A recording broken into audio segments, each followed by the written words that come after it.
یقیناً اس نے ہمیں مال دیا، یعنی ان تمام نعمتوں پر ایک کے بعد ایک جب ہم جملوں کو اپنی زبان سے ادا کرتے ہیں تو اس پر غور کرتے ہیں، یقیناً ہمارے شکر میں اضافہ ہونا چاہیے کہ اچھا پروردگار نے واقعاً نادانی میں ہمیں معرفت دی ہے، ہمیں یقیناً تنگ دستی میں مال دیا ہے، بے شک ہر نعمتیں اسی نے عطا کی ہے۔ لیکن عزیزان گرامی ایک چیز پر غور کریں کہ پروردگار فقط ہم انسانوں کو ہی نہیں عطا کرتا، کیونکہ اس کی مخلوقات میں فقط ہم انسان تھوڑی ہی ہے۔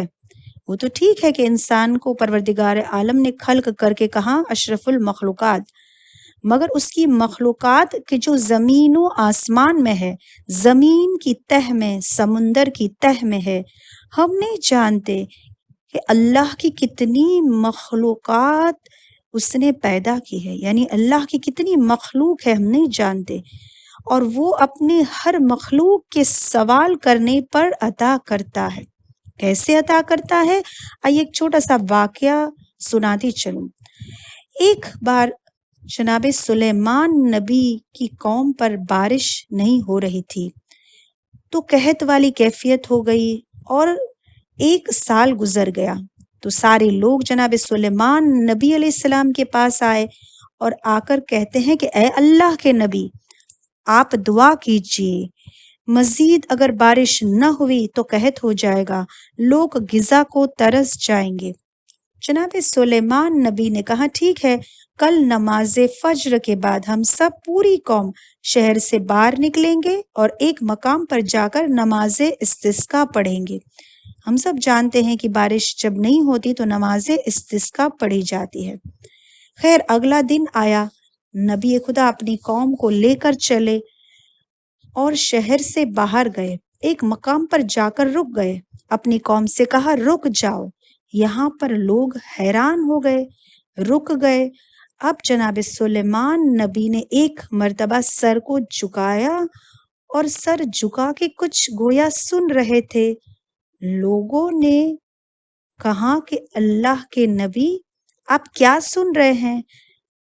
نبی نے کہا کہ زمین پر ایک چونٹی ہے، اینٹ، ایک چونٹی ہے۔ کتنی بڑی ہوتی ہے عزیزان گرامی یہ چونٹی؟ یہ تو اللہ کی ایک چھوٹی سی مخلوق ہے۔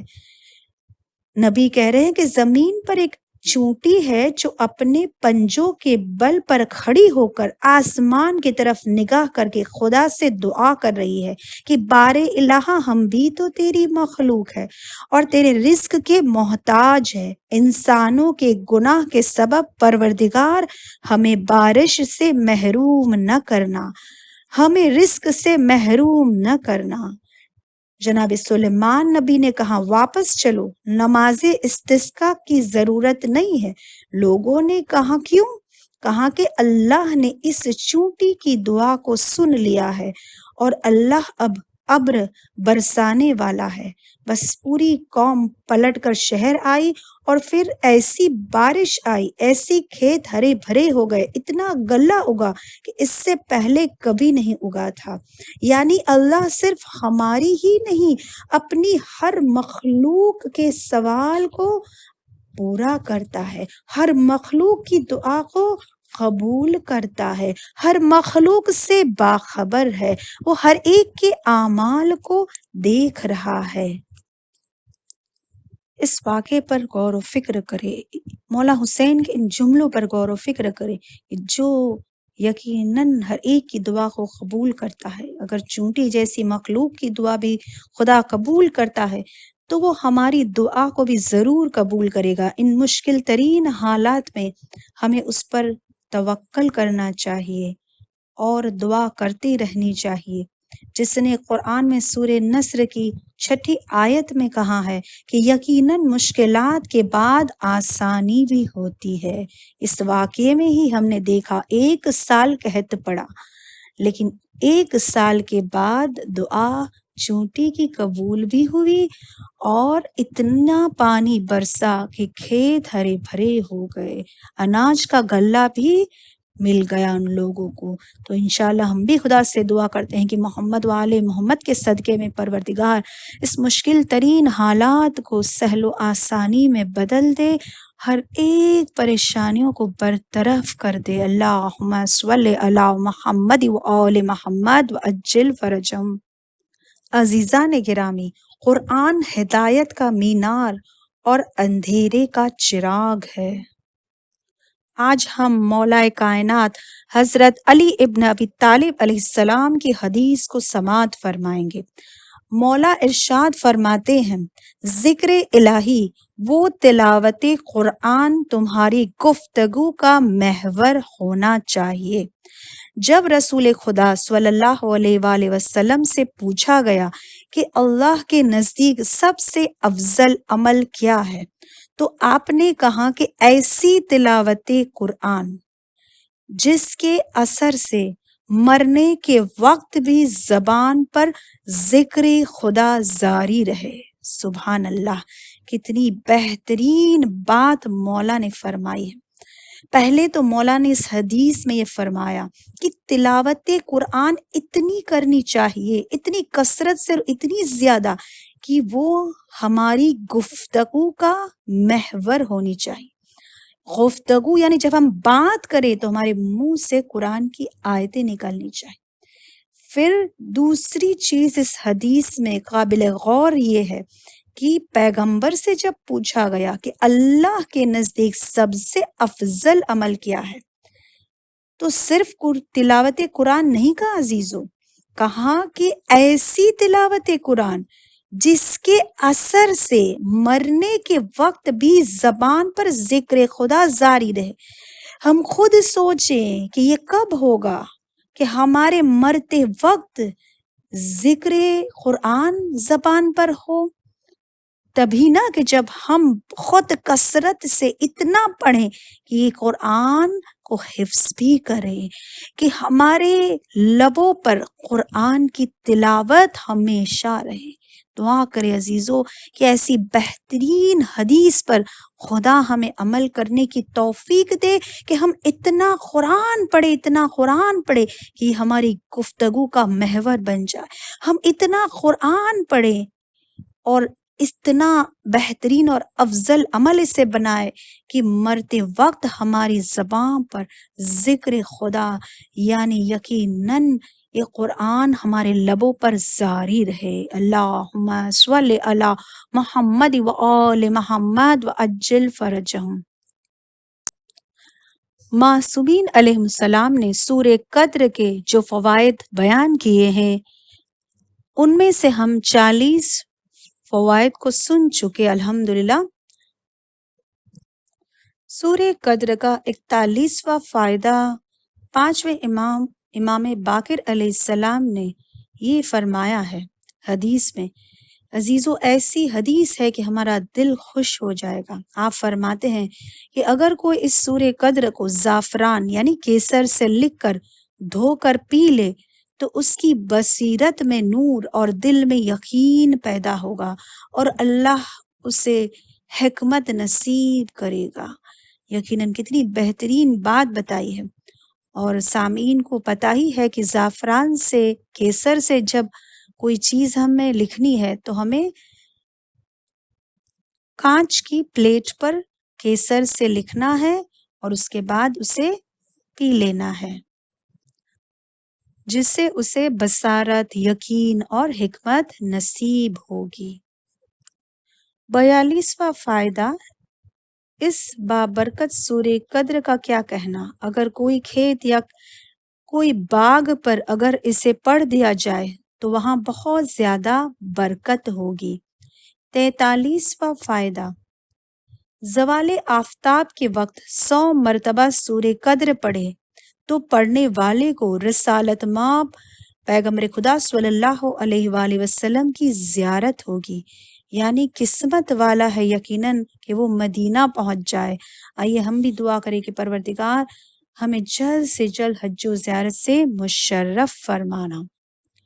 44واں فائدہ سورہ قدر کا یہ ہے کہ 5ویں امام نے فرمایا کہ اگر کوئی چیز تقدیر پر سبقت کر سکتی ہے تو کہنا ہے کہ سورہ قدر کے پڑھنے والے تقدیر پر سبقت کر سکتے ہیں، یعنی تقدیر میں یوں لکھا ہوگا، یہ کہہ کر بیٹھے نہیں رہتے۔ اگر قدر کی راتوں میں تقدیر میں لکھا گیا ہو تو بھی سورہ قدر پڑھ کر لکھا ہوا مٹا دیتے ہیں۔ تو عزیزان گرامی، یہ وہ سورہ ہے کہ جو ہماری تقدیروں کو پلٹ کر رکھ دے گا، لہٰذا زیادہ سے زیادہ ہمیں اس سورے کی تلاوت کرنی چاہیے۔ 45واں فائدہ منقول ہے کہ ہمارے 8ویں امام علی رضا علیہ السلام جب نیا لباس پہنتے تھے تب پانی پر 10 مرتبہ سورہ قدر، 10 مرتبہ سورہ قل ھو اللہ، 10 مرتبہ سورہ قل یا ایھا الکافرون پانی پر دم کر کے وہ پانی نئے کپڑوں پر چھڑکتے تھے، نئے لباس پر چھڑکتے تھے اور فرماتے تھے کہ جو شخص اس عمل کو انجام دے گا تو جب تک اس کپڑے کا ایک تار بھی اس کے بدن پر رہے گا یہ اللہ کی امان میں رہے گا۔ ایسے بھی ہم سب کو نیا لباس پہنتے وقت یوں دعا کرنی ہی چاہیے کہ پالنے والے اس لباس سے مجھے صحت، عزت، عمر اور ایمان میں اضافہ کر، حسد، جھوٹ، غصہ، غرور کو مجھ سے دور کر۔ مالک، میں نے اپنے ہاتھوں سے یہ لباس پہنا ہے، ایسے ہی اپنے ہاتھوں سے اتارنا نصیب کر۔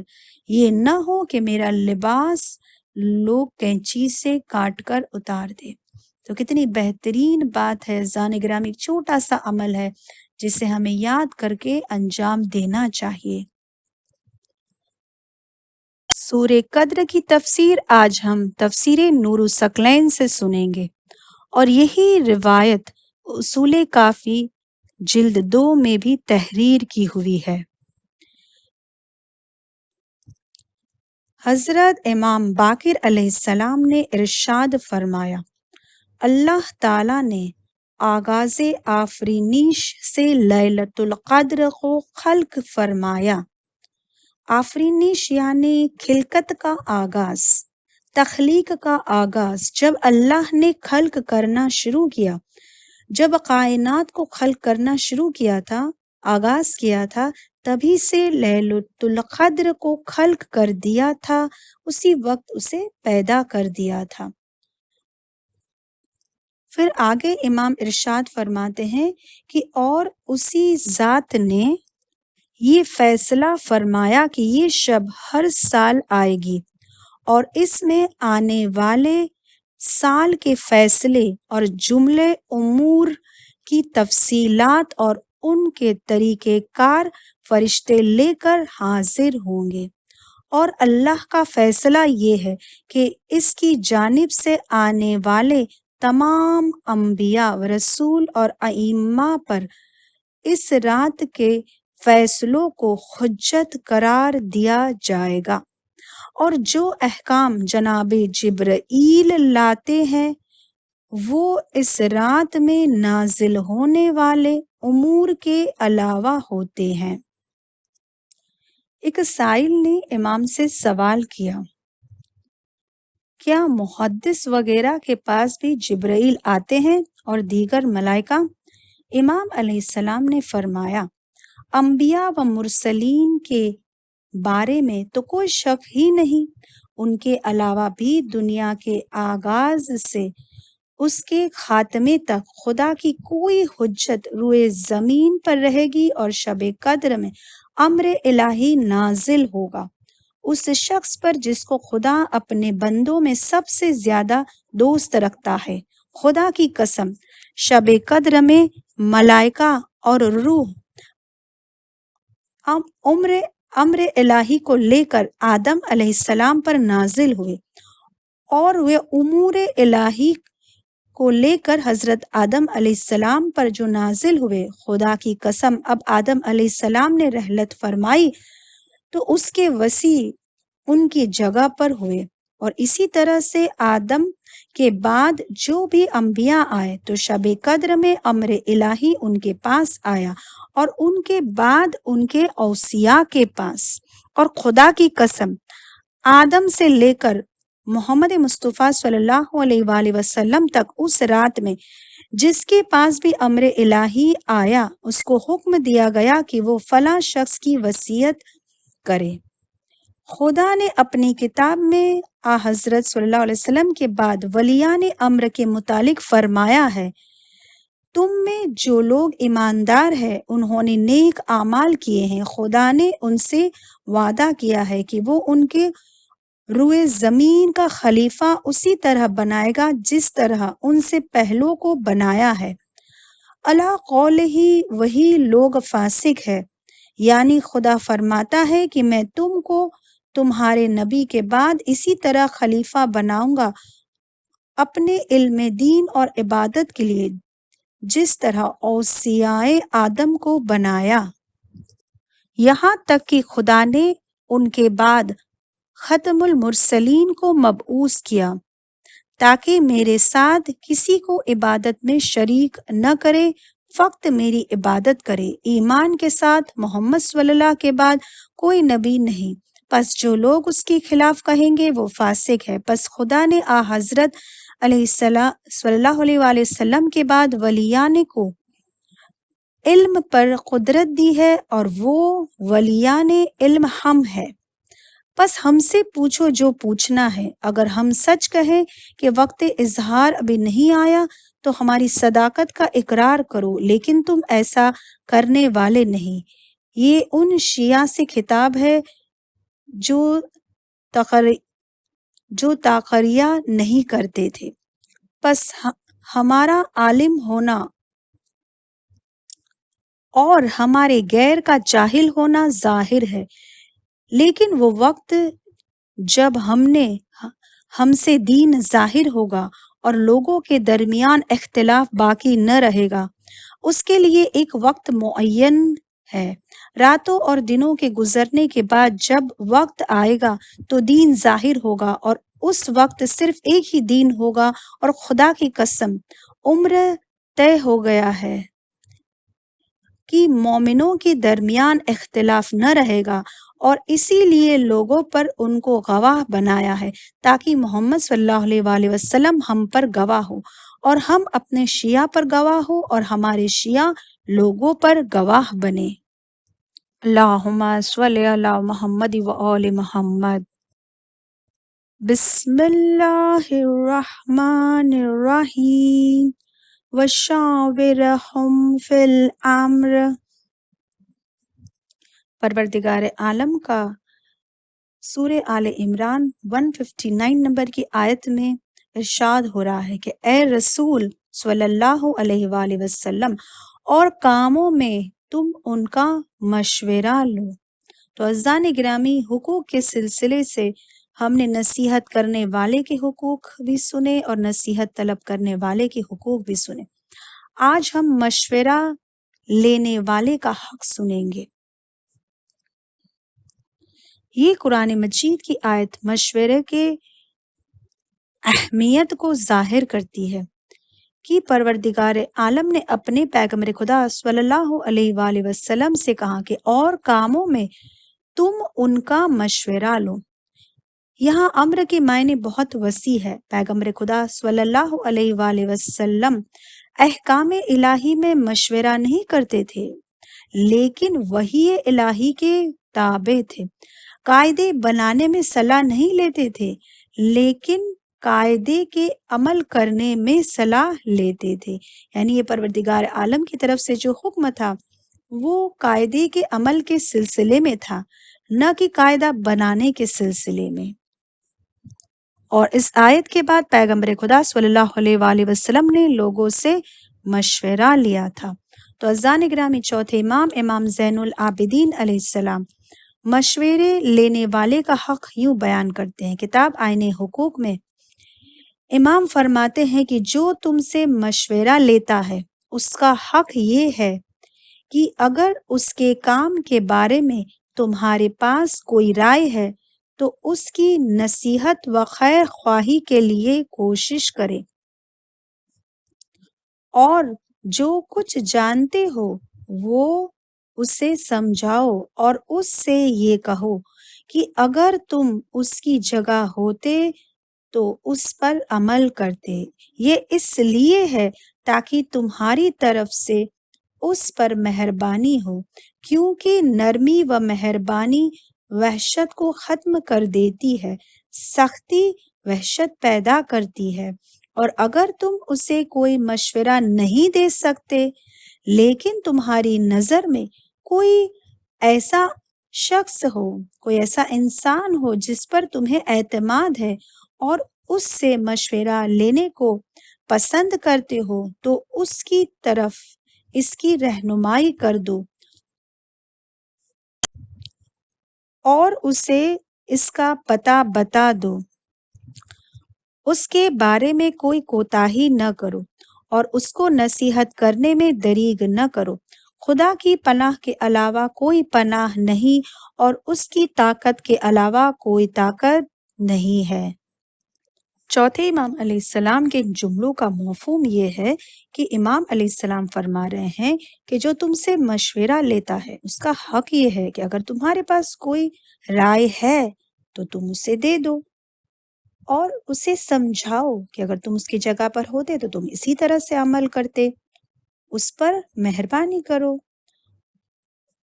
اور اگر تم کوئی مشورہ نہیں دے سکتے تو پھر تمہاری نظر میں اگر کوئی ایسا شخص ہے کہ جس پر تمہیں اعتماد ہے تو تم اس کی طرف اس کی رہنمائی کرو۔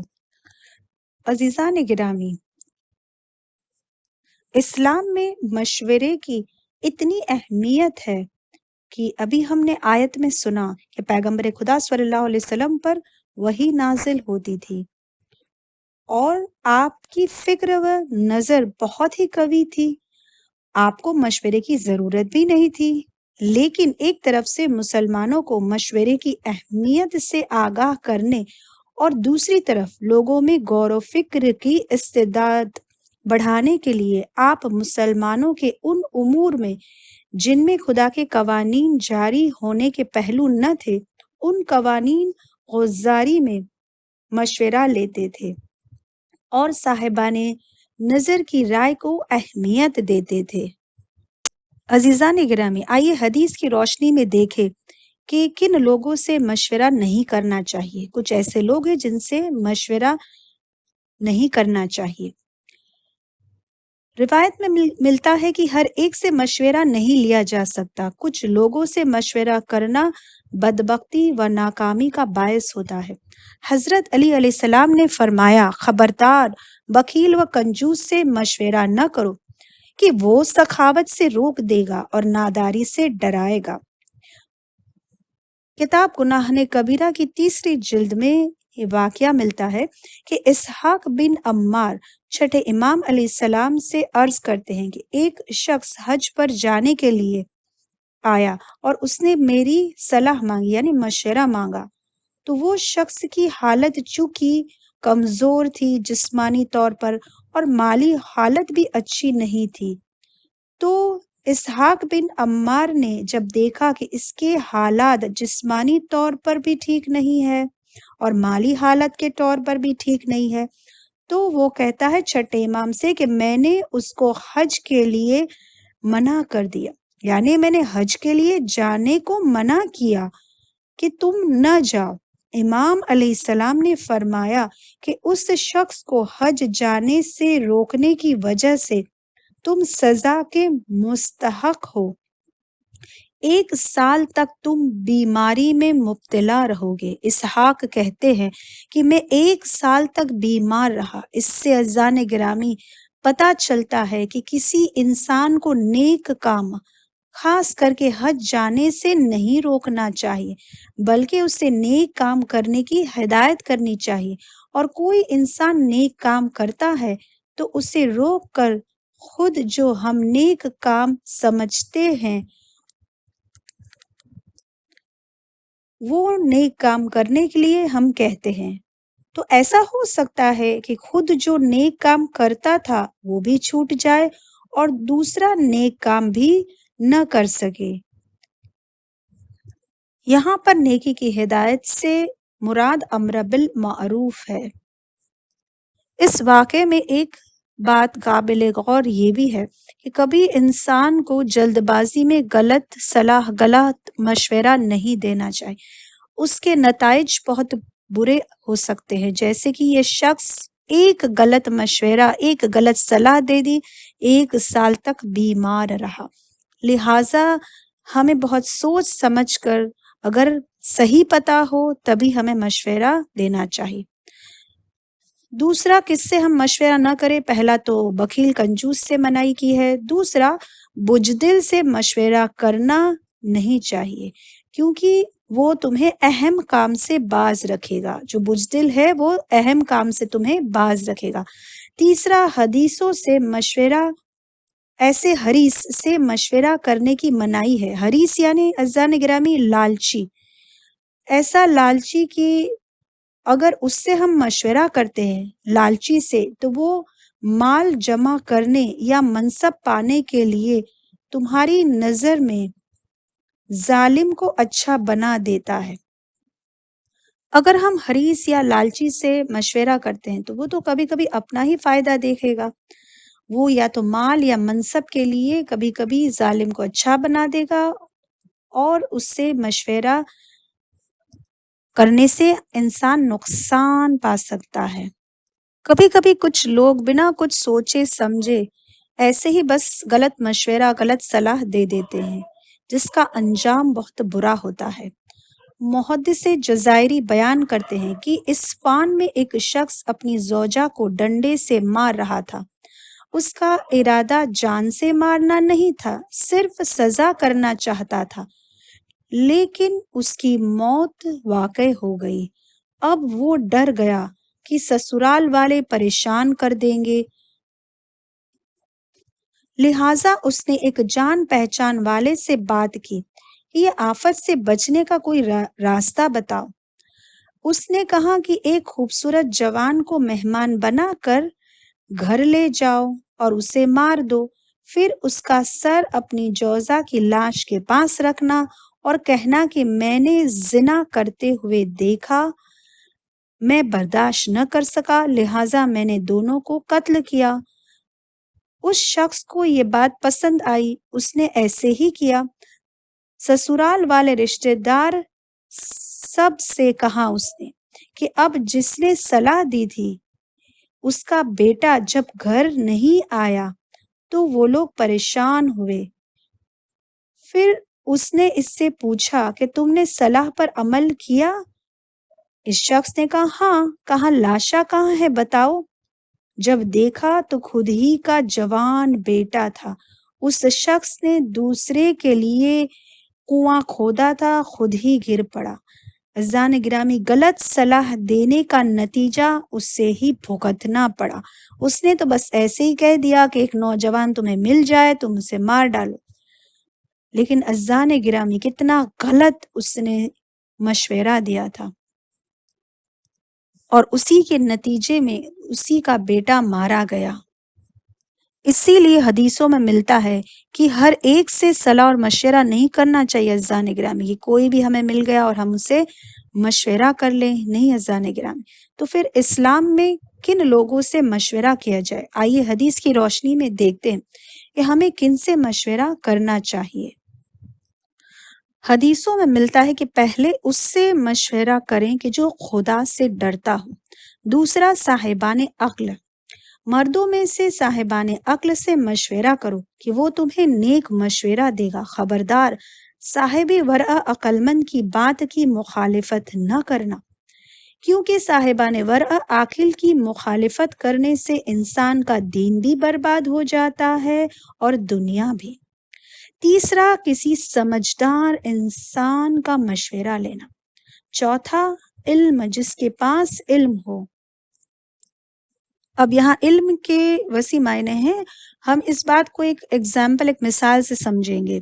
جیسے بہت ساری چیزوں کا الگ الگ علم ہوتا ہے، آپ کو کیسا مشورہ لینا ہے اس حساب سے آپ کو صاحبان علم کی پسندگی کرنی ہوگی۔ مثال کے طور پر آپ کو ایک نئی گاڑی لینی ہے، تو آپ میرے پاس آئے اور پوچھنے لگے کہ میں کون سی گاڑی لوں۔ بزان گرامی، گاڑی کے بارے میں آپ کو کیا مشورہ دوں، کیونکہ یہ میرا ٹاپک نہیں ہے، میرا سبجیکٹ نہیں ہے، مجھے کیسے پتا چلے گا گاڑیوں کے بارے میں۔ لہٰذا اگر آپ کو گاڑی لینی ہے تو آپ کسی ایسے شخص سے مشورہ، یعنی کسی میکینک سے یا کسی ایسے شخص سے مشورہ کریں کہ جو اس کا علم رکھتا ہو۔ دوسری چیز ایسی مثال، جیسے اگر آپ کو کوئی بیماری ہوئی ہے اور آپ اس کی دوا کے لیے مجھ سے پوچھ رہے ہیں، تو آپ اگر مجھ سے دوائی کے بارے میں پوچھ رہے ہیں تو میں تو ڈاکٹر نہیں ہوں، نہیں مجھے اس کے بارے میں کچھ علم ہے، لہٰذا میں آپ کو کیا مشورہ دوں۔ لہٰذا ان دو مثالوں سے ہم نے یہ جانا عزیزان گرامی کہ آپ کو مشورہ لیتے وقت جس کے پاس اس کا علم ہو اس کے پاس جانا چاہیے۔ چوتھا کہ کسی امانت دار شخص سے مشورہ لیا جائے۔ پانچواں دیندار، اور اگر کوئی دوست ہے، اگر کوئی بھائی ہے تو یہ دیکھنا ہوگا کہ وہ دیندار کتنا ہے، تب جا کر آپ اس سے مشورہ لیجئے۔ عزیزان گرامی، حدیثوں میں ان 5 لوگوں کا ذکر ملتا ہے کہ جب بھی ہمیں مشورہ لینا ہے تو ہمیں دیکھنا چاہیے کہ یہ 5 جو باتیں بتائی ہے اس حساب سے ایسے لوگوں سے ہمیں مشورہ کرنا چاہیے۔ یوں تو دین اسلام میں مشورے کے بہت زیادہ فائدے اور نتائج بیان کیے ہیں، مگر آئیے ہم صرف 3 نتیجے اور 3 فائدوں کو سنتے ہیں۔ اسلام میں اجتماعی اہم مسائل میں سے ایک اہم مسئلہ مشورہ ہے۔ مشورہ کے بغیر کوئی کام بھی ناقص ہوتا ہے۔ فکر و خیال کے لحاظ سے کوئی شخص کتنا ہی قوی، کتنا ہی طاقتور کیوں نہ ہو، لیکن اس کی نظر مسائل کے چند پہلو تک ہی پہنچتی ہے اور اس کے دوسرے پہلو اس پر چھپے مخفی رہتے ہیں۔ مگر جب وہ مسائل کمیٹی میں پیش ہوتے ہیں اور مختلف عقلی تجربے اور نظریات ایک دوسرے کی مدد کرتے ہیں تو اس کے نقصان کم ہو جاتے ہیں۔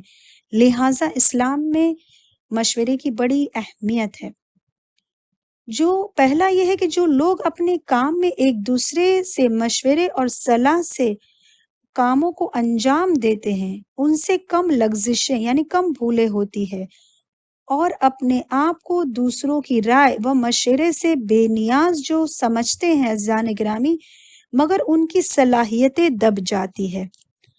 دوسرا کہ جو شخص کسی کام کے لیے دوسروں سے مشورہ لیتا ہے تو اس کی کامیابی سے لوگ اس سے کم حسد کرتے ہیں۔ کیونکہ وہ یہ سمجھتے ہیں کہ اس کو ہماری وجہ سے کامیابی ملی ہے، اور اگر ناکامیابی ہوتی ہے تو لوگ ملامت نہیں کرتے بلکہ ان کو اس کی شکست کا افسوس ہوتا ہے۔ مثال کے طور پر میں آپ کے پاس آئی اور آپ سے میں نے مشورہ لیا، تو اگر میں کامیاب ہوتی ہوں تو یقیناً آپ حسد نہیں کریں گے، بہت کم حسد ہوگی، اور اگر مجھے کامیابی نہیں بھی ملی تو آپ کو افسوس ہوگا اس بات پر۔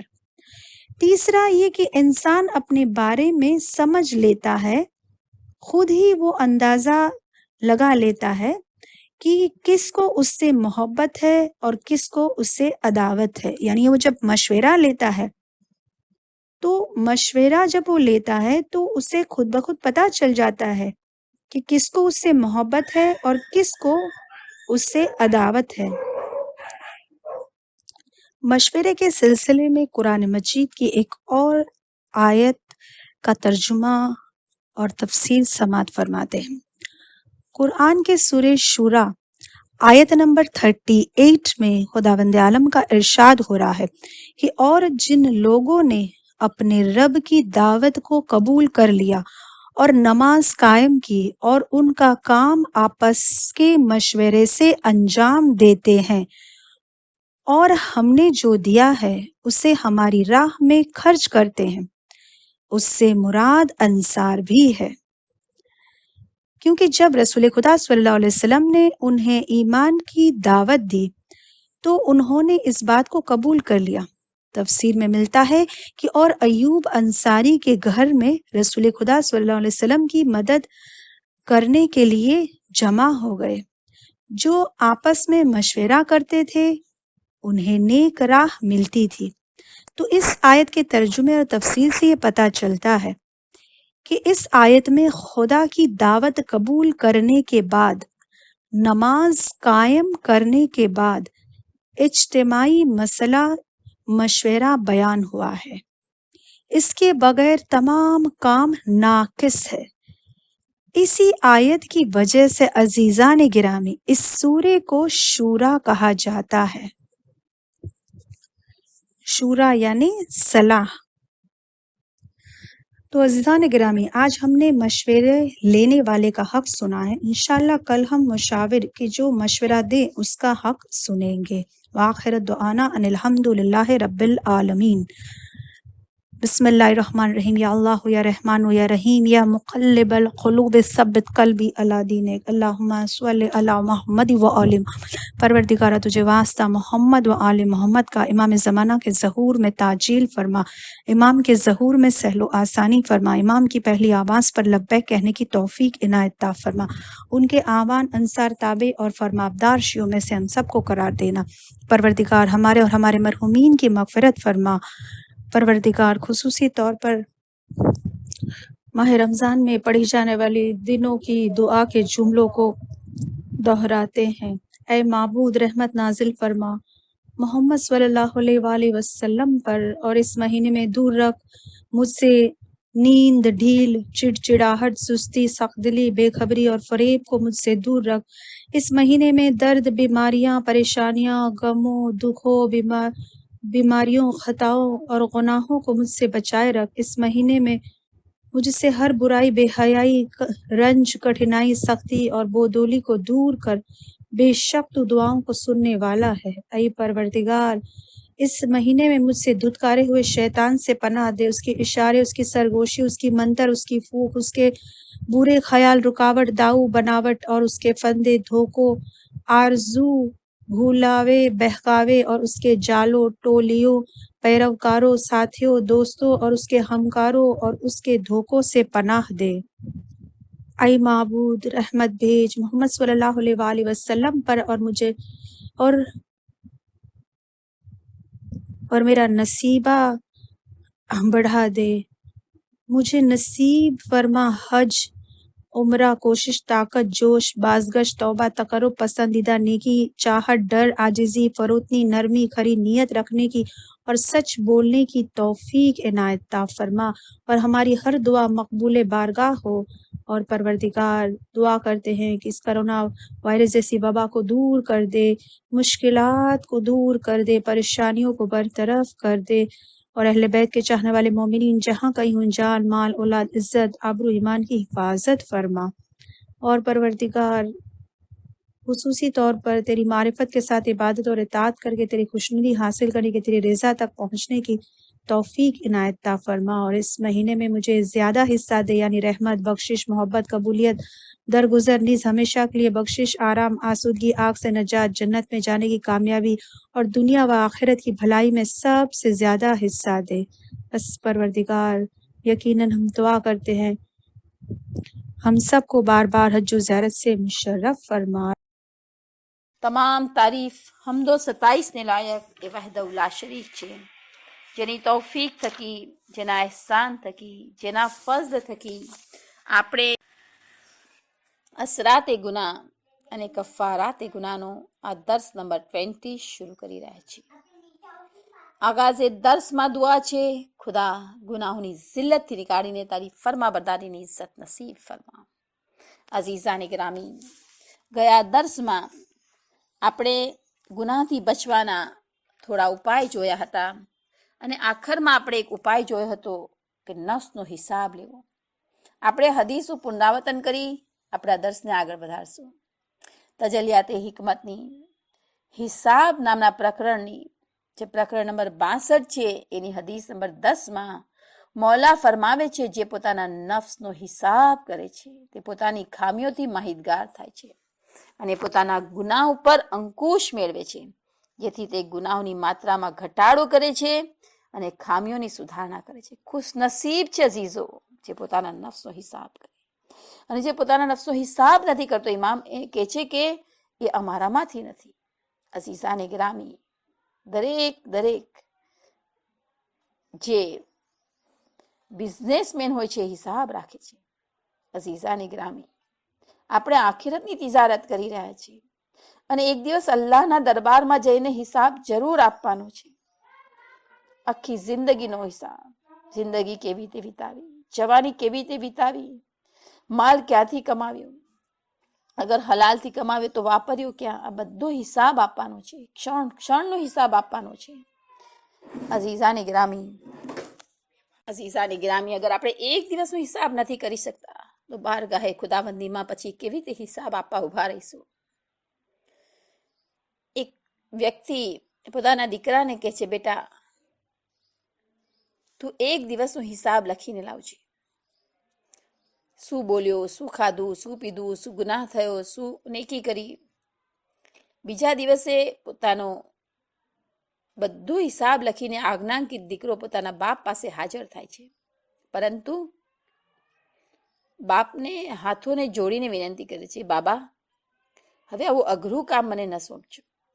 અઝીઝાની ગ્રામી, એક દિવસનો હિસાબ કરવો ભારી પડી જાય છે, પણ આપણે કરવો જ કરવો છે. નફ્સનો હિસાબ લેવો જ લેવો છે. દિવસના 24 કલાકમાં કેટલા ટાઈમ વેસ્ટ કર્યો. અઝીઝો, કેટલી વાર જૂઠ બોલ્યા, કઈ નમાઝ અવલ વખત પડી કે નહીં, કેટલી નેકી થઈ, કેટલી નહીં. નફ્સનો હિસાબ લેવો જોઈએ.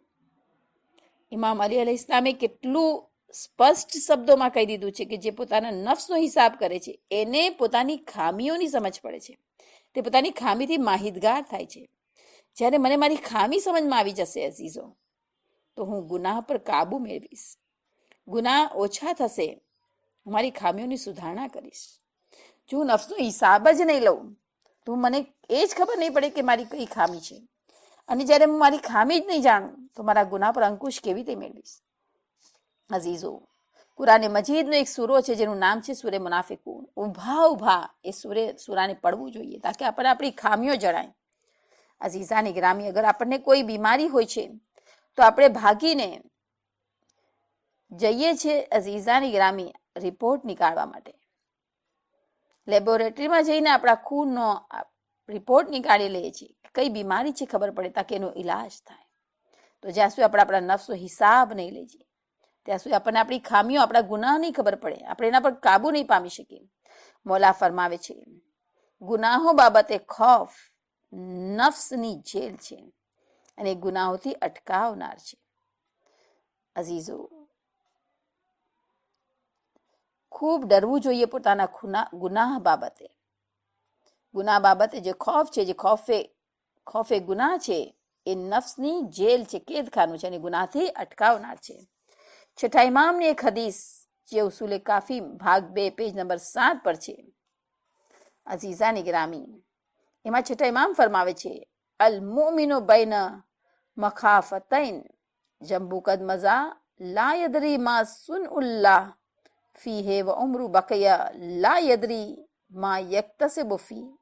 મોમિન હંમેશા 2 બાબતો માટે ચિંતાતુર રહે છે. મોમિન હંમેશા 2 બાબતોની વચ્ચે ચિંતાતુર રહે છે. તેના ભૂતકાળના એ ગુનાહ કે જેના વિશે એને ખબર નથી કે અલ્લાહ એ ગુનાહ બદલ તેની સાથે કઈ રીતે વ્યવહાર કરશે, અને તેની બાકી રહેલી ભવિષ્યની જિંદગીનો સમય કે જેના માટે એને ખબર નથી કે તેમાંથી તે શું પ્રાપ્ત કરી શકશે. ભૂતકાળના ગુનાહ માટે એ ફિક્રમંદ રહે છે અને ભવિષ્યમાં ક્યાંક ઈમાન ચાલ્યું ના જાય એના માટે.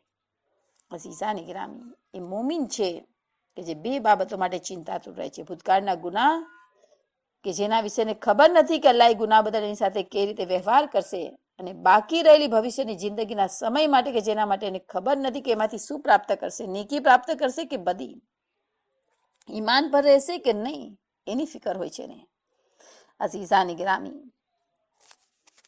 બચવા માટે 3 વસ્તુથી દૂર રહેવું જોઈએ, કેમ કે આ 3 વસ્તુ કુફરની જડ છે. એમાં નંબર 1 છે લાલચ, બીજું છે અભિમાન અને ત્રીજું છે હસદ, ઈર્ષા. ઇમામ અલી ઇબ્ન અબી તાલિબ અલૈહિસ્સલામની એક હદીસ આપણે જોઈએ. તજલિયાતે હિકમત ગુનાહ નામનું પ્રકરણ છે અને પ્રકરણ નંબર 88 હદીસ નંબર 4 છે. મોલા ફરમાવે છે, અલ હિરસો વલ કિબ્રો વલ હસદો દવાઈન ઇલ્લા તકહુમે ફિઝ્ઝુનૂબ. લાલચ, અભિમાન, ઈર્ષા ગુનાહોમાં ડૂબી જવાનું કારણ બને છે. આપણને ખબર પડી ગઈ કે આ 3 વસ્તુ ગુનાહમાં ડૂબી જવાનું કારણ છે, તો આપણે 3 વસ્તુથી બચવાનું છે. લાલચથી, અઝીઝાની ગ્રામી, લાલચથી કેવી રીતે બચવું? કનાતની તલવારથી, સંતોષની તલવારથી લાલચને કાપી કાઢો. કિબ્રથી કેવી રીતે બચવું? તકબ્બુરથી. તકબ્બુરથી બચવા માટે આસાન ઇલાજ ખુદ મૌલાએ ફરમાવ્યો છે. સલામમાં પહેલ કરો અને આ ગાંઠ બાંધીને રાખી લો. આ ફોર્મ્યુલા છે. તકબ્બુર તમારા પાસે ફરકશે પણ નહીં. અને હસદનો ઇલાજ એ બતાવ્યો છે અઝીઝાની ગ્રામી, કે પોતાના હાથને, પોતાની જબાનને રોકીને રાખો. ખુદ રસૂલ ઇસ્લામ સલ્લલ્લાહુ અલૈહિ વસલ્લમની હદીસ અઝીઝાની ગ્રામી આયતુલ્લાહ દસ્તગૈબ સિરાજે ગુનાહને કબીરામાં પણ નોંધી છે. અને આયતુલ્લાહ ખોઈ સાહેબે પોતાની તવજીલ મસાઇલમાં લખી છે કે રસૂલ ઇસ્લામ સલ્લલ્લાહુ અલૈહિ વસલ્લમે હસદનો ઇલાજ બતાવતા ફરમાવે છે, ઈર્ષાનો ઇલાજ બતાવતા ફરમાવે છે કે મારી ઉમ્મતમાં પહેલાની ઉમ્મત જેવું એક બીમારી આવી ગઈ છે, અને બીમારી માલને નથી ખાઈ જતી, ઈમાનને ખાઈ જાય છે, અને એ છે હસદ. અને હસદથી બચવાનો એક જ ઇલાજ છે, તમારા હાથોને રોકી રાખો, તમારી જબાનને બંધ રાખો. અગર ખુદા ન ખાસ્તા કોઈની નેમત જોઈને આપણા દિલમાં એક વખત ખ્યાલ આવી જાય કે આને આ મળી, આપણને પસંદ ના આવે, તો ગુનાહ નથી લખાતા. પણ એ પછી અઝીઝાની ગ્રામી આપણે દિલમાં ખુદા એને સલામત રાખે એની નેમતને, અને ખુદા આપણને એવી નેમત આપે એવી દુઆ કરવી જોઈએ. અઝીઝાની ગ્રામી, ગુનાહથી બચવાનું લાઝમી છે. ગુનાહ એક બીમારી છે, એની દવા ઇસ્તગફાર છે, અને એની શિફા પુનરાવર્તન ન કરવું છે. તો સૌથી વધારે આપણે ધ્યાન રાખવાનું છે કે ગુનાહ અગર થઈ ગયો, હવે એને રિવિઝન નથી કરવાનું, પુનરાવર્તન નથી કરવાનું, એને તકરાર નથી કરવાની. તજલિયાતે હિકમત પ્રકરણ 88 હદીસ નંબર 28 છે. મૌલાએ કાયનાત અલી ઇબ્ન અબી તાલિબ અલૈહિસ્સલામ ફરમાવે છે, અઝ્ઝુનુબુ દઆ વદ્દવાઉલ ઇસ્તિગફાર વશિફાઉ અન લા તઉદ. ગુનાહ બીમારી છે, એની દવા ઇસ્તિગફાર છે, અને એની શિફા, એનું પુનરાવર્તન ન કરવામાં આવે. તો એક વસ્તુ ધ્યાન રાખવાનું છે ગુનાહ બચવા માટે, કે ગુનાહ થઈ ગયા, માફી માંગવાની, હવે ફરી ગુનાહ ન થવા જોઈએ. ગુનાહથી બચવા માટે ખૂબ દુઆ માંગવી જોઈએ.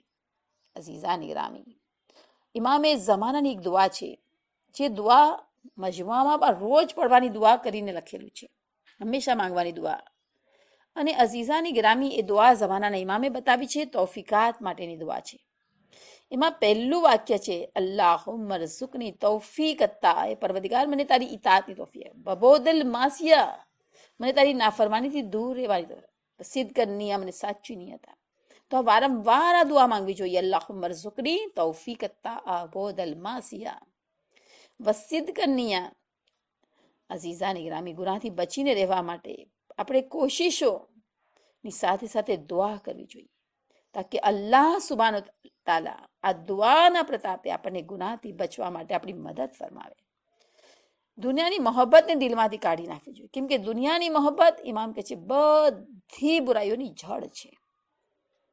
અઝીઝો, મૌલાએ કાયનાત અલી ઇબ્ન અબી તાલિબ અલૈહિસ્સલામની તજલિયાતે હિકમતની એક હદીસ આપણે જોઈએ, હદીસ નંબર 11 પ્રકરણ 81.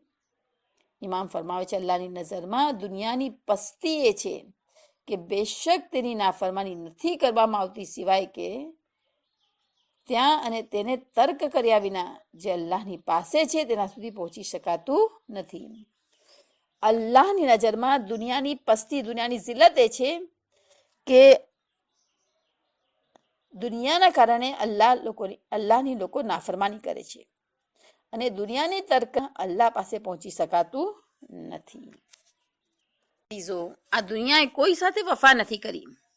તારીખે બહીરાના પેજ નંબર 138 પર હારૂન રશીદના એક મુનશીનું બયાન છે કે મેં વર્ષના ખર્ચનો હિસાબ જોયો, એક રજિસ્ટર જોયું જેમાં હું આખા વર્ષના ખર્ચનો હિસાબ લખતો હતો, કે જાફર બિન યહયા બરમકી ના ઈદના દિવસનો ખર્ચ લખ્યો હતો. એના અત્તરનો ખર્ચ, પરફ્યુમનો ખર્ચ 50,000 દિરહમ હતો. કપડાં વગેરેનો ખર્ચ અલગ હતો. અને એ જ વર્ષના રજિસ્ટરમાં એની લાશને બાળવા માટે જે તેલ અને જે કોથળા ખરીદવામાં આવ્યા એનો ખર્ચ લખ્યો હતો, એ ફક્ત 5.5 દિરહમ હતો. અત્તરનો ખર્ચ એ વર્ષમાં ઈદના દિવસે 50,000 અને એને બાળવા માટે એ જ વર્ષે જે કોથળા ખરીદવામાં આવ્યા, જે તેલ ખરીદવામાં આવ્યું, એનું 5.5 દિરહમ હતું. આ છે દુનિયા. મોહબ્બત અઝીઝાની ગ્રામી તમામ બુરાઈઓની જડ છે. રસૂલ ખુદા સલ્લલ્લાહુ અલૈહિ વસલ્લમ પોતાના સહાબીઓની સાથે કંઈક જઈ રહ્યા હતા. એક ખરાબા પાસેથી, એક ઉકરડા પાસેથી ગુજરે છે. બકરીનું મરેલું બચ્ચું ત્યાં પડ્યું હતું. ફરમાવ્યું કે આની કિંમત શું હશે? સહાબીઓએ કહ્યું, અગર જીવતો હોત તો 1 દિરહમ. આપે ફરમાવ્યું, મને જાતની કસમ જેના કબજે કુદરતમાં મારી જાન છે, મારી નજરમાં આ દુનિયા આ બકરીના બચ્ચાથી પણ હકીર છે. મૌલા અલીસ્લામ ફરમાવે છે, દુનિયાની મિસાલ સાપ જેવી છે, નર્મ અને એટ્રેક્ટિવ, રંગબેરંગી, પણ અંદર કાતિલ ઝહેર. અકલમંદ ડરશે જ્યારે કે જાહિલ બાળક એની તરફ જશે. છઠ્ઠા ઇમામ અલીસ્લામ ફરમાવે, દુનિયાની મિસાલ દરિયાના પાણી જેવી છે. પ્યાસો પીશે તો પ્યાસમાં ઇજાફા થશે અને એને હલાક કરી દેશે. ઇમામ અલીસ્લામ ફરમાવે છે કે બકરીઓના બચ્ચાની, બકરીઓના ગીરોની સાથે એનો ચરવાહો મોજૂદ ન હોય અને એ ગીરોહમાં 2 ભેડિયા આવી જાય, 2 વરુ આવી જાય, એક આગળ અને એક પાછળ, પછી પણ બકરીઓને એટલું નુકસાન નથી પહોંચતું જેટલું મુસલમાનને માલ અને હુદ્દાની મોહબ્બતની કારણે પહોંચે છે. તો અઝીઝાને ગ્રામી, આપણે જાણીએ છીએ કે દુનિયાની મોહબ્બત ગુનાહની જડ છે. તો આપણે દુનિયાની મોહબ્બતને આ દિલમાંથી નીકાળવી જ રહી. તો આપણે દુઆ કરીએ, પરવરદિગાર અમે આ દુનિયામાંથી નીકળીએ, એના પહેલા દુનિયાની મોહબ્બતને અમારાથી નીકાળી દે. આ દિલમાં મોહમ્મદ અને આલે મોહમ્મદની મોહબ્બત, અલ્લાહની મોહબ્બતથી લબરેઝ કરી દા દિલ. એ ખુદા તારી તમામ તર તોફીકાત અમારા સામિલે હાલ કર, તાકે અમે ઇલ્મ અને અમલના મેદાનમાં આગળ વધી શકીએ. પરવરદિગાર, દુનિયા આખિરતની ખેતી છે. આ દુનિયામાં રહીને અમને આખિરતનું ભાતું તૈયાર કરવાની તોફીક, મરીઝોને શિફા અતા ફરમાવ. પરવરદિગાર, તને મોહમ્મદ અને આલે મોહમ્મદનો વાસ્તો આપીને અમે દુઆ કરીએ છીએ. કરીમ આકા રહીમ મૌલા, તારી તમામ તર તોફીકાત અમારા સામિલે હાલ કરી દે, તાકે અમે ઇલ્મ અને અમલના મેદાનમાં આગળ વધી શકીએ. ربنا تقبل منا إنك أنت السميع العليم سبحان ربك رب العزة عما يصفون والسلام على المرسلين والحمد لله رب العالمين برحمتك يا أرحم الراحمين اللهم صل على محمد وآل محمد وعجل